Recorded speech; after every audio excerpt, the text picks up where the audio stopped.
Welcome to my YouTube channel. I'm Sarah and I have the most epic session coming up for you today. If you are a woman and you are over 35, then this is a must for you to listen to if you want to live a happy, healthy, well life. Yeah, I have a very special person coming on. She's a lady that holds a massive part in my heart and in my life, and somebody who I really lean on for my health and my wellness. So these sessions, I want to share with you the people in my life that helped me. And people often say to me, Sarah, you're really healthy. I know you live really naturally. And, how do you do it? What are your tricks? Who do you lean on?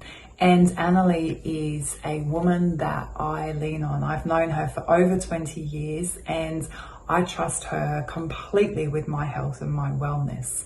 So really exciting to be bringing her on and having some chats with her. So our first chat that's coming up and to share with you is around hormones, women's hormones and women's health, and how to navigate life past 35 and what that looks like. And she gives some incredible tips, and yeah, it's the most amazing session. And as I say, this woman is incredibly educated.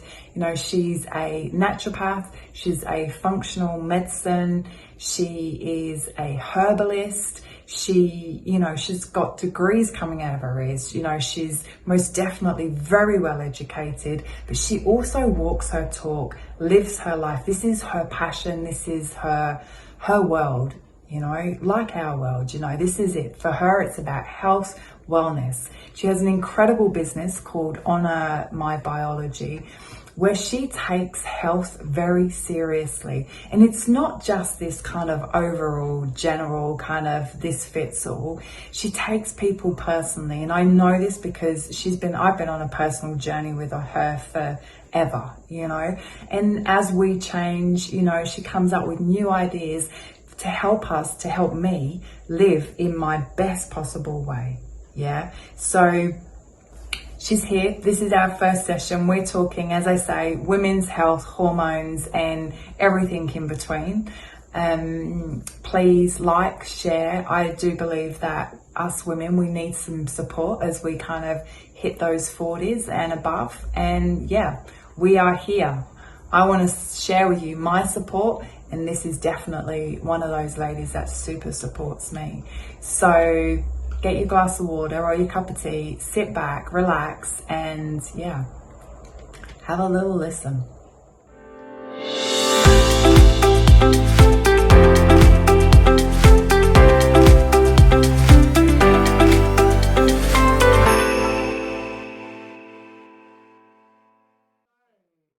So beautiful, Annalie. It's an absolute pleasure to be able to talk to you today. And I would love us to focus on women's hormones and our women's health.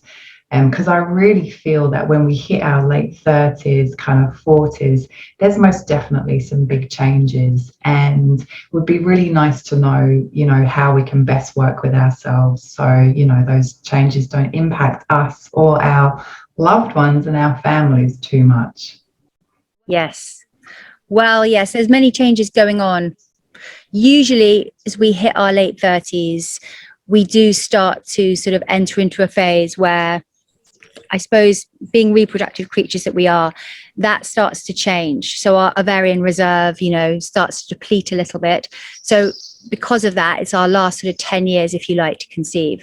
So our hormones are changing, absolutely. And so it's really, I think one of the most important things, though, is to assess where you're at when you hit your late 30s or hit 40, if you like, because when I say where you're at, like really check in with yourself and how do you feel? Like, do you feel differently to how when you were, say, 35 or 30, because often women will notice that their cycles start to change in that they don't feel as easeful, or if they do have any symptoms around it, they worsen. So it's good first to check in with yourself and see how you are actually feeling. And then, check in with the things that obviously are going to be affecting that, because our hormonal status is so affected, obviously, by our lifestyle. So I always say, like, when you hit your late 30s, you've got to dial in your diet. You've got to know the right. And when I say the diet, I don't mean go on a diet or jump on a diet. I mean, find the right diet for you. So like really honor your biology with the way you should be eating. And I think a lot of women still don't really know what's right for them at that point. But it's really important to check in with that and realize, maybe you should be eating more protein, or maybe you should be eating more vegetables, or, less refined foods. You can't really get away with it. That's the thing. This is the thing about being a woman coming into your midlife, is you can't get away with eating not such rich food. We need such deep-seated nutrients to support our hormonal milieu, because it's changing. And to make our hormones and make a robust amount of hormones, we need there's so many different factors in making really strong amounts. So it is like the most important time to dial in the way we eat and what suits us, and also really addressing the stress. I mean, we all know that, but that is very important. It's a really important time to say, right, what is serving me, what isn't, as regards to the stresses. There's good stress and bad stress, aren't there? And a lot of the bad stresses are just where you look down a lot more at this point in your life. So that's really important, to sort of look at your job, look at your lifestyle, and decide, actually, I need to change some things for my own, for my health, for my mental health, for my hormone health. It's actually just such a crucial crossroads. Yeah, I completely agree with you. And I think that there's many women out there that are just kind of holding on, just kind of holding on, living in this kind of underlying, things going on with their bodies, slight anxiety, the level of people taking antidepressants and, just as you say, to numb that stress, I find quite upsetting. And, it's very much around those kind of that midlife that women go, actually, I can't really cope what's going on, so I'll just. And like you, my work is always to help people to, be the best that they can be in the most natural way they can be. And, if they're suppressing, let's try and have a look at what you're suppressing rather than numbing constantly. So I completely agree with you. The body's obviously going through big changes, as you say, and checking in, I really get that. How else can we kind of help women, through that time? You talked a little bit about, upping protein or upping, different things. How else can women support themselves? Well, I think, one of actually a really good way to like know your status, and then, this can help you see, is to look at your hormones, get your hormones actually checked. Yeah. Because the thing is that unless you know what's kind of deficient or what's in excess, it's difficult to kind of treat it. I mean, generally, if you get your macronutrients right, then you are going to feel better, because our blood sugar becomes a little bit more unstable as we hit our 40s for most women, because estrogen and testosterone, they really influence insulin, which comes out and puts all the glucose into the cell after we eat. And when estrogen and testosterone start to decline, insulin becomes, we become less sensitive to it. So we also can have problems with our weight. So getting your blood sugar balanced is probably, I would say, the most important thing you can do when it comes to just feeling like making sure you're making enough robust hormones. So, dialing in your diet, as in like making sure there's enough proteins and fats, not snacking, not drinking too much alcohol, that kind of thing, making sure you've got enough protein, fats and fiber in each meal. And checking in with what your hormones are doing, checking your blood sugar, making sure that it's not spiking, and you're eating foods or you're eating a diet that's spiking your blood sugar. Because I see that all the time in my clinical practice, is women whose blood sugar is all over the place. And that really affects our neurotransmitters. You were talking about people with mental health issues going on antidepressants. It does happen a lot in the midlife, because as we're coming to the end of our reproductive years, estrogen is rising, progesterone is dropping. And then if you've already got PMS, if you're already somebody that's always had PMS, you've already got a bit of progesterone deficiency. And progesterone is a neurosteroid, it protects the brain. So it starts to go really low and people feel more depressed. And then estrogen's like this.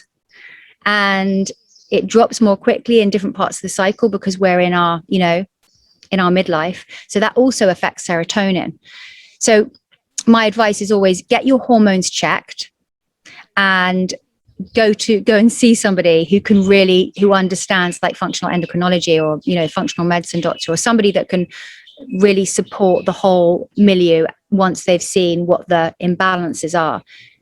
Because sometimes it's difficult to do it with just lifestyle and diet alone. Sometimes you need some supplements and support, you know, but it's good to know what supplements you need.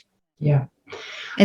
Yeah, most definitely. It's, as you're talking, I kind of have this real kind of vision of, and how I see this showing up all the time is, you know, the average woman that spent her life kind of on the run, mothering, working, you know, she kind of drinks a coffee, doesn't eat, you know, goes for a snack, you know, everything else comes first, the kids, you know, and she's kind of, you know, doing this, has a few wines at night, and that can serve her to a certain age. And then I hear you know, I can't believe it, I'm putting on loads of weight. I used to be, you know, I'm not doing anything different. This is how I've always been, you know, or, you know, things start showing up. You know, and we've talked a lot about, you know, my health and things, and, you know, I'm a real sugar, so I've always kind of relied on that. And now it's like, no, I have to change the way I am. And that programming that we've had of, you know, don't eat too much, or, you know, if you want to be this, don't, you know, it has to all change, because you actually do need to eat quite a lot, but eat a lot of the right foods, and, you know, pull back on the sugars and the, you know, so I think that there's this whole kind of new education that must come in, you know, because what we did in our 20s, it can't be anymore. You know, we can't go all day without eating and thinking it's fine, and, you know, it just doesn't. No, absolutely. And that goes back to the whole blood sugar issue, you know, and this is why I'm so passionate about protein for women and protein in the morning, because when you wake up, your body needs proteins and fats, you know, and this feeds into, this is metabolism, as in it helps to get your blood sugar balance for the rest of the day by having protein in the morning, but also it stimulates what we call muscle protein synthesis. And it couldn't be more important than in your midlife, because once you hit your 40s, your muscle is dropping off at such a significant rate yearly. And muscle, what does muscle do? It burns fat. It keeps us metabolically healthy, and it keeps testosterone also robust. So we want to have sex. We have a sex life. And testosterone is so much more than that. It gives us drive and focus and purpose. And so, you know, I always say to women, let's hold on to your hormones. You know, a lot of people are like, just give me bioidenticals. I'm like, no, let's hold on to your hormones and get the balance really beautiful. And so, you know, protein for breakfast, you know, lifting weights, and that's something we haven't talked about yet, but that's the other thing that I would highly recommend is when you hit your 40s, you've got to, well, as early as possible, actually, you've got to lift, you've got to push, you've got to do resistance work. You can't just get away with doing a few, you know, sprints in the gym, and well, they're great, but you can't get away with the elliptical or the running machine and just a bit of yoga. Like, no. And the other thing, you can't, because you've got to build muscle. And because muscle, and for some women, it's, you know, if they haven't really done any sport, they do, one of the reasons they put on weight very, very quickly is that their quality of their muscle is really poor. And just by the way, the best marker for longevity is the quality of your muscle. Right. When people talk about anti-aging, it all starts with how good is your muscle mass? Right. Okay, let me just go back a minute. You said there's a few things that you recommend, and that's high good quality protein in the morning. Yeah. Yeah. So you're hungry. And you're hungry. What does that look like? So we wake up, we probably have a coffee. Well, actually, let's start there. We wake up, okay? So when we hit this point in our life, this is what I highly recommend. And this is not me making this up and thinking this is a good idea. This is from the literature. This is what we know. And I also see when people do this, their stress response becomes much better. Their adrenals become healthier. And that is not drinking coffee within the first hour of waking up. So from the moment you open your eyes to 1 hour later, no coffee. Okay. Because the cortisol, which is a massive anti-inflammatory, is coming to its peak in that hour. And if you put fire onto fire, unless you're amazing at metabolizing caffeine, some people are, it's a genetic thing, how you metabolize caffeine. But if you're a little bit sensitive to caffeine, I would just avoid it, because you want to make sure that your cortisol comes out and it peaks, and then you have a nice sustainable amount throughout the day. You don't crash in the mid-afternoon. And coffee is very strong, and it does become more stimulating as you get to your midlife, because your liver is required it's doing more work in your midlife because of your hormonal milieu changing. So we have to support the liver a lot more at this time. So coffee in the first hour of waking, no coffee. Then you can have your coffee, and you drink coffee to support productivity. You don't drink it to wake you up, or, make you super focused or have no appetite, right? To suppress hunger. You use it responsibly. So there's that. And then when you're hungry, you eat. Yeah. You don't eat breakfast because everyone tells you it's healthy, even though you're not hungry, because that's a lot of women out there. Because as you get older, you can fast for longer, a little bit longer overnight. So only eat when you're hungry. So what does it look like? Well, I like women to have around, it depends what your current weight is, but around 25 to 30 grams of protein in the morning. So it depends. If you're a omnivore and and you eat eggs and you eat meat and all of that, then it can be anything. It can be, I was about to speak in Spanish and say huevos.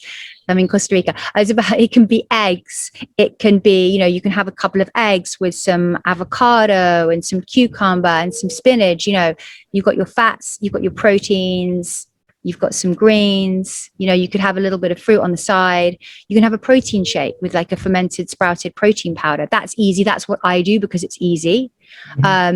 You can have, you can have steak and eggs. You can have, it depends what your diet is. If you're vegan, it is a lot more tricky to micromanage, and you are looking at a protein shake, because not many people want to eat black beans and lentils and stuff for breakfast. So it's easier when you're an omnivore. It's much easier in the morning. But most people you can make protein rich bread as well. You can make a bread with almond flour and seeds and nuts, and put some nut butter on it, and just have a little fried egg on the top, or not. Or you might want to have hemp seeds, because they're a really good source of vegan protein. That's a really good one. You can grind up chia seeds and have, you can make a big bowl. It just depends how you like to eat.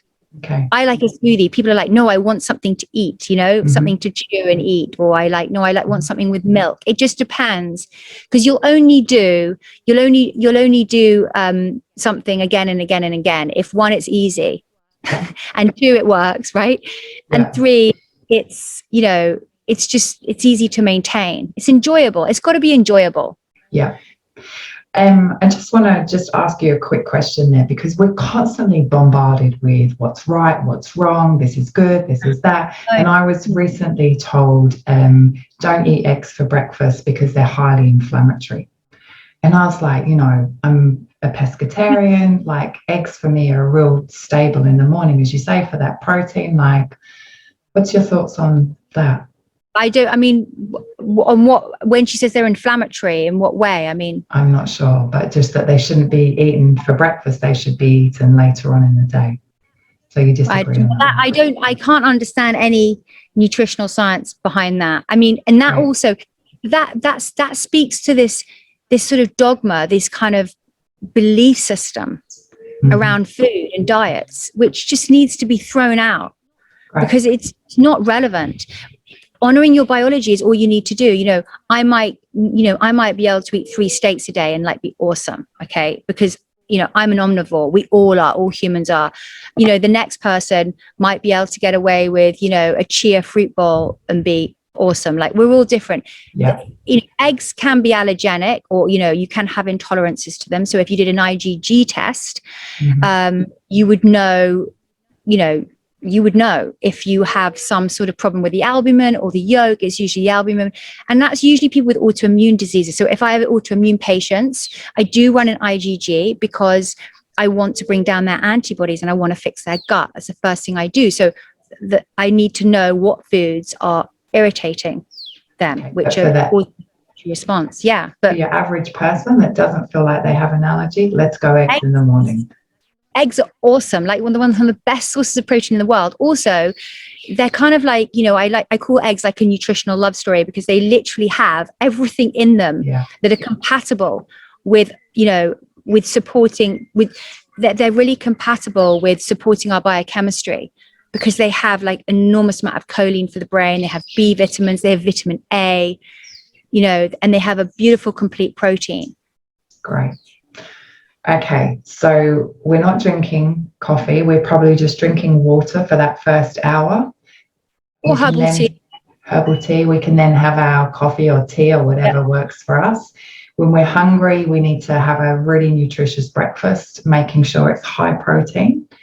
And then what's your thoughts? I read a lot, and I've already worked out for me that fasting in between a meal, because I'm a snacker, but it actually doesn't serve me that well. So, leaving a good few hours in between each meal actually makes my system work really well these days. It makes everybody's system work. No one's designed for snacking. Okay. Unless you are, really, even children shouldn't be snacking. Because if you look at how our bodies are designed, we can burn both fat and sugar. Yeah. And the thing is that if we can burn both fat and sugar, we should be able to do both. Mm-hmm. And if you're constantly snacking, you're only a sugar burner, which means you can never use your own fat stores for fuel. And so you are, you're not actually using your body how you should. You're breaking your metabolism. Eventually, if you only fuel on sugar, your metabolism will eventually break. And it's usually, annoyingly, for us women, because of our hormones declining, which I explained earlier affects insulin and other metabolic hormones, is that, you then become just reliant on sugar, and that's not good. And that means you get hungry more quickly. Yeah. So you want to be able to, it's really important to be able to burn fat, because you can make a lot more ATP, which is like your energy source, if you like, from fat than you can from sugar. So if you don't burn any fat, if you're not burning fat at all, you've got a bit of a broken metabolism, and you will end up, with adipose fat. It's part of it. And I think back in the 80s, early 90s, it was because, I was an athlete back then, more or less, and it was like, no, you've got to eat every 2 hours, keep your metabolism working. I mean, that's such nonsense. We realize that's just been thrown out. And also, for women, and we're talking about women in their midlife, this is also the time, to do exactly what you're doing, is to have nice, good 4-hour minimum windows between eating. 4 hours minimum, and also to do it at the very least a sort of 12-hour fast overnight, from your last mouthful of food to your first mouthful in the morning. And to push it, possibly up to 14 hours. We know that that's kind of a real sweet spot for women who are trying to get metabolically healthy. Right. Okay. Yeah. So we've had our breakfast, and you talked about it's important for us to train to push weight, rather than, a woman kind of on the treadmill, trying to burn calories, because that's what we've been conditioned to believe. Yes. And if you pull weight, you're going to get too muscular and, bodybuilder like, and some women don't want that. Yeah, well, it's very hard to, I mean, you're lucky. I know you very well, and you've got a lovely muscular physique. So you do put on muscle quite quickly. You're really in the very sort of 10% of women. It's very hard to build muscle, especially in your midlife. So when people have that story, I'm like, hey, you're going to be lucky if you have muscle that you've got a problem with on your body. And it only ever looks good. But it's hard. It's really hard to build muscle. But yeah, the more muscle you have, the more calories you burn. So yes, when you do cardio, you burn. So when you do cardio, you do actually burn more calories than if you did a weightlifting session. But because you get more muscle protein synthesis lifting weights, you have more of a burn afterwards. So you're burning, your resting rate is higher because you've laid down new muscle. Does that make sense? Absolutely. So it's much more effective. And the thing is, the other thing about exercise is I'm really passionate about the kind of the minimum effective dose. Yeah. Mm-hmm. Everything in life is actually about that, the minimum effective dose. And so, you have to look at like what you need, like what's the shortest amount of time that you can get results. Mm-hmm. And, you can like do a really hard, like high intensity workout, 15-20 minutes, and you can be done. You do that 3 times a week. You're going to get much better results, as in body composition, brain health, you name it, burning fat, losing weight, than you would doing 45 minutes on an elliptical trainer. Yeah, and like, right. yeah. The other thing I wanted to say though, is that another really important, as regards to exercise, is movement. Another really important part of this is movement, because when we hit our midlife, what we call NEAT, the non-exercise activity thermogenesis, that needs to increase. So how much we move around, like walking, that is really, really important, because our metabolism becomes a bit more stuck as we get older because of our changing hormonal milieu. We need to move more. So we know, like from the literature, that like women who exercise an hour a day in the gym and then sit on their butts for the rest of the day, compared to women who just move all day. They're just moving, taking their kids to school, like doing a walk, walking the dog, whatever it might be. They have much better metabolic health than the woman who's in a gym pounding it and then sitting down all day, which I think is really compelling. Because you become, it's harder to dispose of glucose as you get older. So eating before, so I always say, like, eat then NEAT, like eat your food, then do a little bit of walking. Yes. Okay. Yeah. Okay, great. And I want to just ask, because I work, as you know, with lots of women, and I hear a lot, I've got this fat around my belly, like I never had it before, and I can't get rid of it, and anything I do, it doesn't work. And what is that? Well, that's estrogen. Okay. Possibly testosterone. It's typically when that happens, it's what we call like estrogen dominance. Is when the estrogen is out of whack with the progesterone, and they've probably had that their whole life. But when you hit your midlife, it gets even worse. So the metabolism, the estrogen's recirculating back into your system because you're not detoxifying it efficiently. But that is also paired with, when estrogen gets too high, it also, because the fat cells, they have estrogen receptors on them, and they also like just recirculate more and more estrogen back into the system. And that is, that just makes you much more like metabolically unhealthy. So this goes back to what I was talking about becoming a fat burner. Once a lot of these women are stuck on burning sugar, once they start being able to burn fat, that will start to go. But they also need to look at their estrogen and progesterone balance and start supporting that and start working on estrogen detoxification. Now, this is something that you have to go to a lab and get tested. Like you can do a Dutch panel, you can do a serum. It's better to do it in urine and saliva.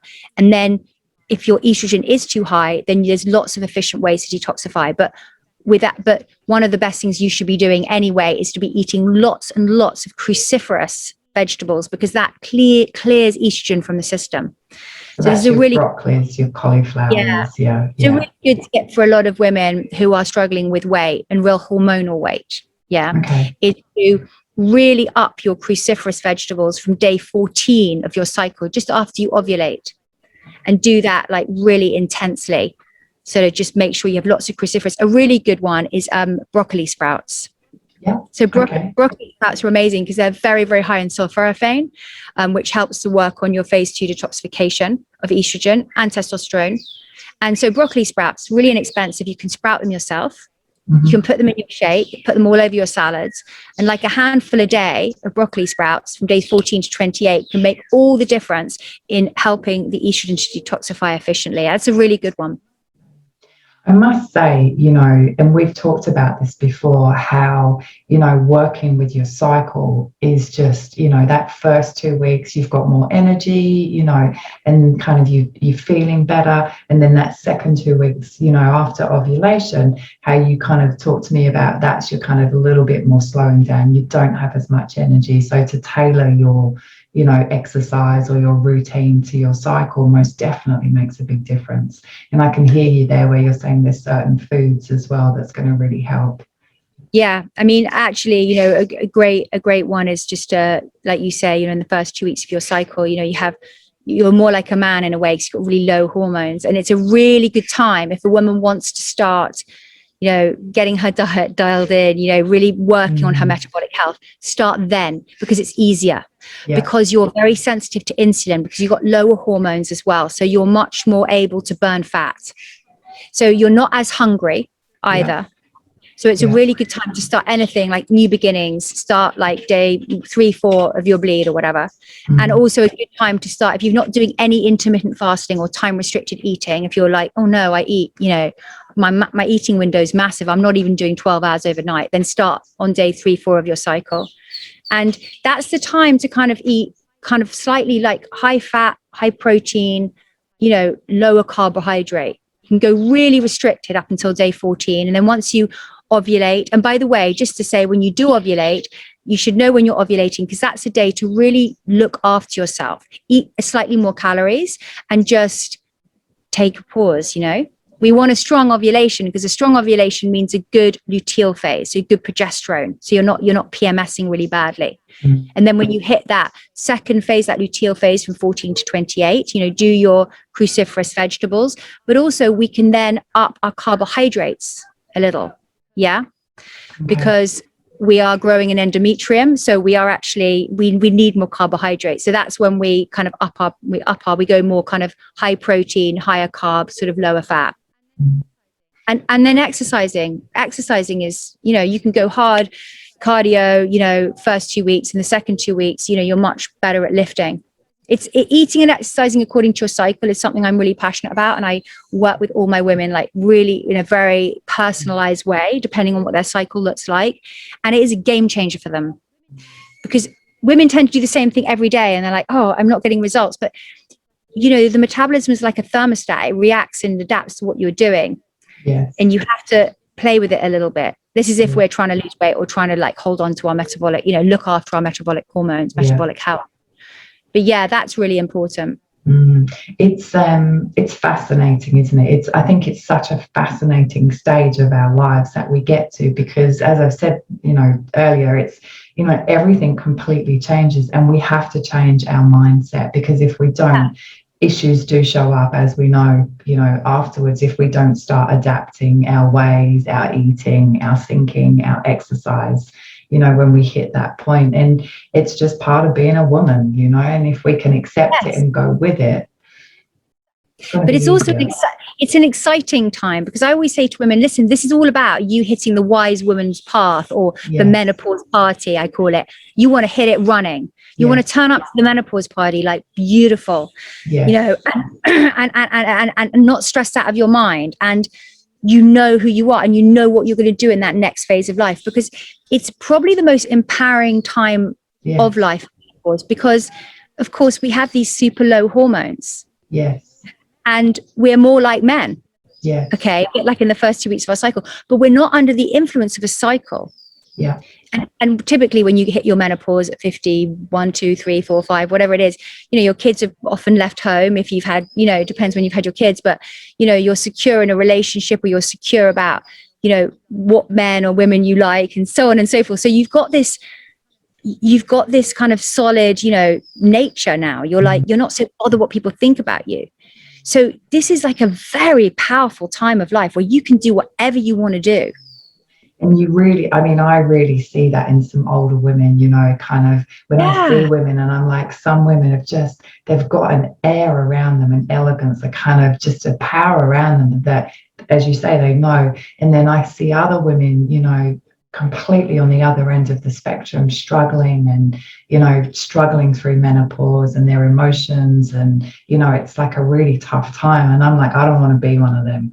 I want to walk into that time. So I totally understand how this stuff is so relevant to know, and it's so important to put into practice. And because we live in the world that we do, often, we launch businesses and we run marathons and we do all of this thing when we're 40, we're like, oh my God, we've got to do it now. And this is actually the time to like observe, to, check in and really go, okay, I've got to like, why is that happening? And why is this happening? Why do I feel anxious in the morning now? I never used to feel like that, and get these issues ironed out. Because and a lot of women say to me, oh yeah, but I'll just deal with it. I'll deal with it when I hit the menopause. I'm like, no, because when your hormones fall off the cliff, if you haven't supported them and helped them be in balance until then, when they fall off the cliff, some women can feel terrible, and it can take 10 years off your life in your 50s. It really can.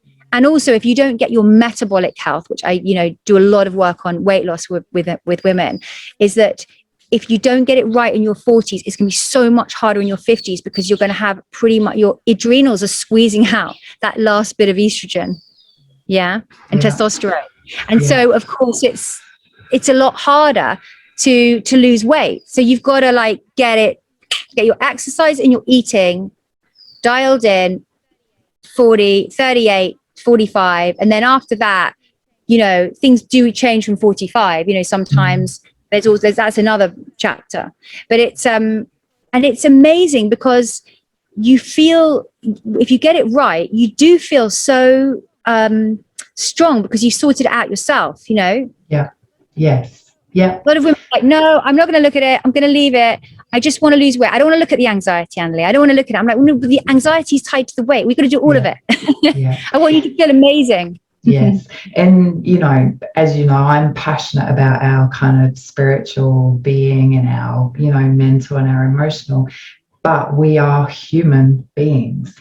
And that's what I say to people, like, we have to get this human body working the best it can be, so that all of us is in alignment. It's so important that we look at our physical aspects and we look after that, because that is so connected as well to our emotional and our mental state. I've never known it so prominently these days as I see it. And I know that that's a lot, hormones, gut health, all of that, and how we're linking it all. But I find it fascinating. And I do know that when the system is working correctly and we're giving it what it needs, the mental and the emotional is clear. As you say, all that anxiety and all that depression is clear. And then we can be these incredible connected beings that we're supposed to be. But when that's off track, it just messes with everything. Yeah, no, absolutely. And that's the thing, we want to feel really, we want to feel really clear. We don't want to walk into a room and know what we're doing in there, Yes. Or who we are. Yeah. Yeah, but you know how it is, these things that show up, these weird symptoms. Yeah. And because we've come from a generation, our parents, a generation of, it's age, you're aging. Yes. It's nothing. Look, this is what happens. There's nothing you can do. Yeah. And luckily, science has moved very fast the last 15 years. And we're so, I'm so grateful for that, obviously. And we all should be really grateful for that, because now we're working from a much more integrated model. Yeah. And we, as, we're mothers of girls, aren't we? Yes. Both of us. Yeah. And it's really important to be a good role model and to, make sure that we're harnessing and reclaiming our birthright to have like really great hormones and use them to be a woman. And then as they decline, like be this other woman that maybe we wanted to be when we were 35, but we just had kids and we couldn't. So it's a great time. You can, we say to people in your 50s, that come to me and they haven't done the work, I'm like, right, we're doing this like because you want to do what? And I get them to really focus, what are your goals? Because they think that they can't do those things because they were told, well, no, you're done, you're washed up. Yeah. It's too late. Yeah. And that incentivizes women to go, I'm going to sort it out now because I want to go back and, do my PhD or I don't know, do something, live in another country, something amazing that they've always wanted to do. So it's non-negotiable, really. Amazing. I know me and you could talk forever. Yes. So we're going to start to wrap it up there. I think that you've given our listeners lots of incredible, easy tools that they can start working with today. And I know that if they want any more information or any more kind of help, then you are there and we will share your link. I want to come back and talk to you more about lots of different things, but I am going to ask our listeners to send in if there's anything in particular they would like to hear more about. But, you know, I know that people at the moment are really struggling with, you know, immune health and, you know, supporting their immune systems the best they can. So I'd love to come back and have a chat with you about that. Also, I work a lot with women on fertility. You know, I think there's just so many issues that we can help people with. So I'm excited to share our talks. Absolutely. So am I. Excellent. Well, I know you're in the jungle and you're at a women's retreat this week, so enjoy the rest of your time there. And thank you from all of our listeners. Thank you from me. It's an absolute pleasure to hear all of your wisdom. So thank you. Thank you. Okay. Speak soon.